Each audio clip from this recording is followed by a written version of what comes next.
Okay, so we have a physics question that says study the diagram below, this diagram here. Now on this particular diagram, there are two very important things that you need to know. One, there is a magnet.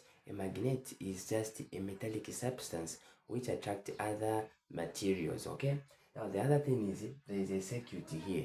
A circuit is just a diagrammatical representation of the flow of electricity or the flow of electric current, okay? Now, as you can see that this type of a magnet, we call it the U-shaped magnet or the horseshoe magnet. Now, this magnet has been coiled with a wire.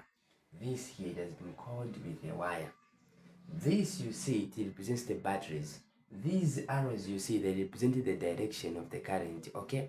Now, what is the purpose of coiling this magnet? It is to increase the magnetism, to increase the force of attraction. Not only that, sometimes it depends upon the nature of the magnet being used there, okay? And again, you need to know that how can you determine the direction?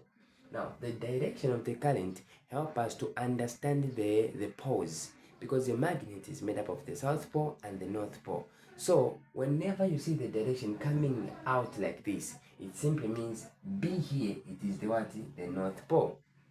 Meaning, if this is the north pole, what will be this? The south pole. Why? Because based on the properties of a magnet, magnetic field lines, they flow from the north going to where? To the south. That is why the arrow is pointing like this. Since it is pointing like this, simply means the entry point there, it is the what? The south. Now coming to the question, it is saying state the property of end A. So end A, it is here. When they say the property, simply means identify the poles. So what is the name of the pole there? The south pole. So the answer here, you simply say south pole, which is the answer.